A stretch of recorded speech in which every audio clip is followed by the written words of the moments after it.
Welcome back to my 100% tutorials. We're now on chapter 2 of Effect and Cause. Finally, we acquire Anderson's time travel device, so things get a lot more interesting. This level is also 100% pilot movement, which is usually a good thing depending on who you ask. For that same reason, it's also the second level of the big 3 that are featured in the Pilot's Challenge category. This level does have a couple small downtime sections, but it still has a fair amount of high octane gameplay. So let's get into it. Immediately out of the fade-in, we're going to slide forward into Anderson and grab his time travel device. There will be a short cutscene, then just time swap immediately after gaining control. Take 2 wall kicks and slide up into this next room. You can shoot the Marvin if it's in the way. Keep slide hopping into this hallway, making the necessary time swaps, and hit the button. Take an edge boost off the door frame, then make your way toward this vent at the back of the room. And you'll need to time swap from this. Take a wide arcing slide hop through this vent and time swap twice. Fall through the exit and make your way into this side room to hit the button. And for this button press, you want to get right beside it, time swap, press it, then time swap again. This usually avoids any Marvins getting in your way. Then slide out of the side room and turn to the left to grab this wall. Jump off and take a couple wall kicks down this hallway. At the end of the hallway, there can be a prowler that wanders into your path. This is just RNG. You can shoot it to push it back, but sometimes it's just impossible to get past it. I will add though that you can time swap to manipulate this a bit, since the prowler can't move if you're not in that timeline. It can also allow you to just get past the prowler even if it is in the way if you swap late enough. But after that, time swap after the doorway, jump over the railing on the right, and fall down to the next floor. This should open the elevator on the right, but it can be a bit finicky. It specifically requires that you're in the past timeline, have all 4 elevators in view, and that you're on the bottom floor. Now that it's activated, you can actually punch one of the grunts through the door to get out of the way early. Just line up your crosshair below the green arrow and punch the door before it opens. Then you can time swap and climb up the hatch, then ride these zip lines to the top of the elevator shaft. After that, come into this room on the right, time swap, then just grab the right wall and jump off at the corner. Then hit this button next to the door. This brings us to the first Anderson log. These are sections of the level where we're just wading through dialogue. So to prepare for the next section, just get in front of this door. When it opens, shoot the grunt on the left and slide hop toward the left wall. Time swap, take a couple wall kicks, then drop down into the fire. You'll see a doorway on the right, go through it, swap to the past, and come to the back of the room. This will start the next Anderson log. Again, we have to wait for it to finish, but we can set up for the next section in the meantime. So come over to this door on the left. When it opens, jump over it and transition into a slide hop string. Come around this corner and time swap once you get close to the turrets. Go down this path on the left, and this is going to bring us into Cryostorage. This is where the level starts to get a bit more intense as we're navigating over kill floors in many spots and the movement becomes a bit more involved. To start off Cryostorage though, grab this first wall on the right, then jump to this curved wall in the center. This will give you a good angle to then jump to this wall ahead. Then jump off and diagonally jump inward to land at the top of these stairs. This next turn is too sharp to air strafe through, so just grab the top of this curved wall and jump off on the other side. And be careful of crouch locking yourself when you grab the wall. You want to uncrouch very early before grabbing it. But after that, this brings us into Hell Room, named after both its difficulty and aesthetic. Luckily, we're still working with pretty mild speeds of this difficulty, so it should still be pretty manageable. Starting off, we're just going to grab the outer side of this first wall and double jump directly to this third platform. Then you can double jump between the rest of the platforms without having to worry about time swapping at all. One thing I want to note here as well is you don't want to cut corners too hard on any of these 3 structures. There's triggers around them that allow you to progress later in the level, so just be careful of that. Once you get to this second structure, jump through the bottom floor, then grab this outer rim of the structure to climb up to the zipline. At the end of the zipline, drop early and slide up toward the right. Then just wall kick between these 2 walls while time swapping to make it to the next platform. Now this brings us into Snuggle Slide. You can activate this bridge and slide into it while it's still moving to cause a weird interaction. It flings you in the opposite direction it's moving at the same speed, and this bridge moves really fast. You can set this up pretty consistently by getting beside the button and quickly sliding to the right. If the bridge does not extend at all, then that means you missed one of the triggers I mentioned earlier. If you get no boost after sliding, it's likely because you went too late. And if this happens, you can just slide up across normally. It's pretty hard to go too early, but if you do, you can tell if you're getting crushed, getting flung backward, or getting clipped out of bounds onto the floor. After you get the boost though, you want to jump to maintain all that speed to the other side. Now, you can bonk off this doorway and keep speed through this next hallway, but it's pretty tough, especially with the limited movement tools you have. So crashing at the other side here is fine. In this hallway, you can just wall kick between the 2 walls repeatedly, time swapping when necessary. At the other end, you want to drop down this vent hole, ideally without hitting the ground first. We call this a hole-in-one, and of course do the necessary time swaps. Now we're in the final Anderson log, which isn't like the other ones for some reason. We don't have to actually wait. Instead, we can slide hop straight toward the exit door and continue on. You do have to wait a second for the soccer to open the door though, but then you can just phase through it and grab the wall on the left and jump toward the other side of the room to end the level. Now the timeline you're in when you end the level kind of matters because it carries over into the next level. You need to hit a button at the start of the level, which is only usable in the past, so mechanically it's easier to switch to the past before ending the level since it will require less inputs. However, myself and some other runners opt to stay in the present because that's how the IL starts, so it prevents the possibility of getting your muscle memory mixed up. The choice is up to you though. That's gonna be it for chapter 2 though. I'll see you in the next chapter. While sliding to Anderson at the start is pretty effective, you can save a very small amount of time if you go for a CFEB instead. It's tricky to pull off though since the level is still fading in. You'll want to sprint forward and left for about half a second, then jump and CFEB instantly, then just slide the rest of the way. The rest of the movement in these first few rooms are going to be the same except with crouch tech instead. So crouch kick in this first hallway and CFEB at the door. You can also use tap strafing in the vent to make navigating a bit easier. When you come up to the second button in the level, there's a frag you can opt for.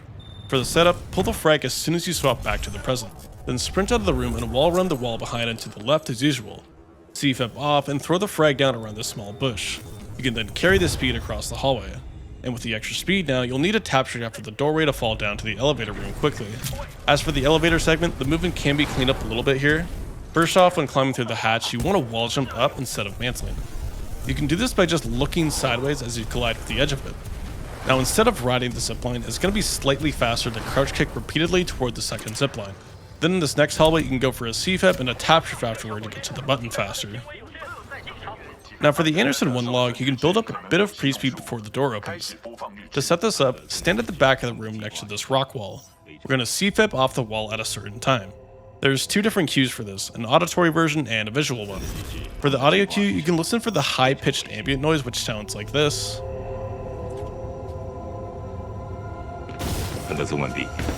Or for the visual cue, you can wait until Anderson turns to the left, then shoot the EVA 5 times. Either way, CFEB off the rock wall after the cue, then crouch kick the wall on the right and just carry the speed to the door. Of course, shoot the grunt as usual, then crouch kick off the left wall, then the right wall, and bonk the ceiling to fall down right in front of the entrance to Anderson 2. Then you can just tap straight through. As the Anderson 2 dialogue finishes, there's a very good frag boost you can go for. To set it up, stand directly on top of this line pattern on the ground and look at this white dot on the wall. It's pretty tough to see the dot, so you can generally just use the middle of that column of tiles as a reference if needed. When Anderson finishes his last long sentence, shoot twice with the EVA and throw the frag at the wall.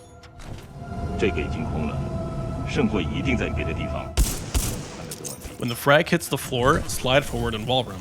CFEB off and make your way through the exit. And you'll likely need to tap shift at the corner with the extra speed you have. I also recommend going over the top of the turret shelter here since it simplifies the line a bit. The only thing I'll point out is you want to watch out for this vent system sticking out of the ceiling since it is possible to bonk there. Coming into Cryostorage now, we can use tap strafing to optimize our movement a little bit. Instead of going to this middle wall, you can instead crouch kick or CFEB off this first one and tap strafe directly to the wall before the stairs. Then tap strafe again as you jump inward toward the stairs. For Hellroom, there's a very impactful frag boost you can do. Just before entering Hellroom, grab the top of the curved wall on the left as usual, pull the frag at the same time you jump off, and continue slide hopping into Hellroom. On the second slide hop, do an instant double jump and throw down the frag at around the peak of that jump. You can also throw it off reaction to the beeping if you find that more effective. With that extra speed, you can again get away with skipping a lot of the platforms. I always take the same route here, assuming I have enough speed. I'll skip straight to the third platform, then jump to the second platform after the first structure. And again, don't cut the corner too tight because of triggers. Then I land at the last platform before the next structure. When coming through this structure, instead of grabbing the wall above, you can just jump off this printer and go straight to grabbing the zipline. And we call this printer hop. The rest of this room is going to be mostly the same now, just with crouch kicks instead. Now for Snuggle Slide, I mentioned in the beginner difficulty that you can keep speed afterward, but it was very hard because of the lack of movement options. We have those movement options now. So the first thing is that you want to be doing a no lurch jump when you first get the boost. You can watch my inputs if you need clarification. This will let you stray freely toward the doorframe without lurching. Then at the doorframe, jump again and tap strafe hard to the left to redirect yourself just enough to dodge this pipe on the right. And if you can manage it, the farther you approach from the right, the better the results you'll get. It becomes easier to dodge the pipe and you keep more speed since you don't crash as hard. And again, just crouch kick through this next hallway while doing the necessary time swaps. Now getting a hole-in-one with this speed becomes a lot harder since we have less control. The setup I usually go for is to do one crouch kick on the left wall, straight far out to the right, then double jump and tap straight back to the left. And the double jump timing is going to be the most important here. I just feel it out, as unhelpful as it is, so sorry. One last thing I want to mention with this trick is that it usually gives you a very good checkpoint, where you can just do one wall jump to immediately set up again. So if you know you're capable of keeping speed all the way through the hallway, it may be worth it to reset checkpoint if you miss the boost. Moving on to the outro, there's a couple things we can clean up here. First of all, instead of jumping into a slide up at the start, you can just slide immediately and make it across with good strafing. When you come up through the door, make sure you're in the past timeline. When you C-fab off the left wall, time swap, crouch kick off that same wall, then crouch kick the right wall before the end. And that's it for the intermediate strats. To start off the expert difficulty, there's a frag you can go for right at the start. Frag count may be something you want to consider here though, since we do one in the last chapter and then 3 or 4 more later on in this level. This frag is trickier than most because it's a rebound frag. You can do it by just throwing it down, but then that becomes subject to RNG, as this Marvin may or may not be in your way. And if it's in the way, we need to shoot it, which we can't do if we're holding a frag. So my setup for this is to take 1 or 2 steps at first, then slide and throw a frag at the back wall just before jumping to the left for your first kick. Then kick off the right wall, shoot the Marvin, and get boosted. Once we get to this next room, we can slightly upgrade our movement. Instead, we're going to grab the left wall and C-fab, then crouch kick the next wall to have enough speed to make it all the way to the vent. As you exit the vent, you also have room to fit in a crouch kick here. You can also fit in another crouch kick on your way into Anderson 1. Just do the C-fab, then kick off the left wall and tap strafe. Now skipping all the way to Anderson 2, there's another way to build speed during the wait which utilizes a lot more of the space you're given. We call it the blender. This setup starts at this curved wall near the entrance. Then we're going to wait for a dialogue cue. Grab the wall and C-fab off. Crouch kick the next wall, then double jump and crouch kick the last wall at the corner. Tap strafe left after the wall, minding the ceiling, then pull a frag as you start falling. Keep slide hopping until you can crouch kick off the last wall on the right, and throw the frag down as you exit the room, typically somewhere around the ticks. You can also throw it off reaction if you listen for it. I'll also note that I like the half slide before this kick, which I think makes it easier to hit the kick instead of wall bumping. After the enemies, crouch kick this wall and tap strafe around the corner, or spam strafe if you're going really fast. Carrying this speed through Cryostorage can be pretty difficult though.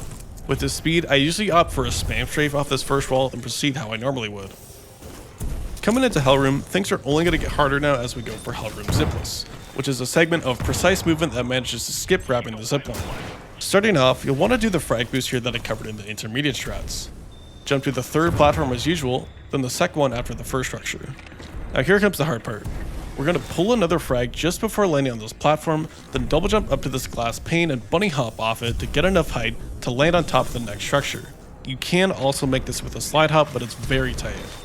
Once you get on top though, veer off to the left and throw the frag down off reaction. At this point, you should have around 70 speed or so, which is more than enough to jump straight across. I will mention you can manage to do this without the second frag, but all your movement needs to be very clean to make it work. Some problems that can happen with the strat are the prowlers can block you on top of the second structure, and the last frag can source frag and have no impact.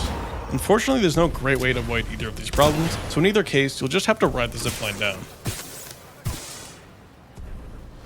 Once you become proficient at Hellroom Zipless, there is an upgraded variant that you can try for an extra bit of time save. It's called Hellroom Hyper Zipless. Instead of doing a frag boost at the second island, we take a different line before which allows us to crouch kick off the side of that building. Aside from time save, this route also has some nice byproducts. It avoids the prowlers, avoids a potential source frag, and in fact even saves that frag entirely. However, this does require us to reroute the entire sequence all the way back to Cryostorage. There are 2 common setups for the first frag boost. One that drops the frag, and one that throws it down. For the drop setup, pull the frag as you land on the firewall before Hellroom. At the end of the third slide hop, drop the frag in front of you, then double jump and crouch kick the wall on the right. If done right, your speed should be somewhere in the upper 60s. If need be, you can resort to normal Hellroom Zipless at this point if you didn't get the right setup. For the throw setup, pull the frag at the top of the stairs instead. On the 4th slide hop, throw the frag down and double jump to that same wall on the right for a crouch kick. Coming off the wall, land on this last pane before the first structure, then jump to the pane sticking out on the left farther up. From here, time swap, then jump to the side of the building and crouch kick off. With this speed, you can again skip the zipline and continue as you normally would. And with this route, it's not uncommon to fly across the zipline with over 80 speed. But that's everything for Effect and Cause 2. Even with the 2 Anderson logs, this level is pretty beefy in terms of content and strat options. But yeah, thanks for watching, and good luck in your practice.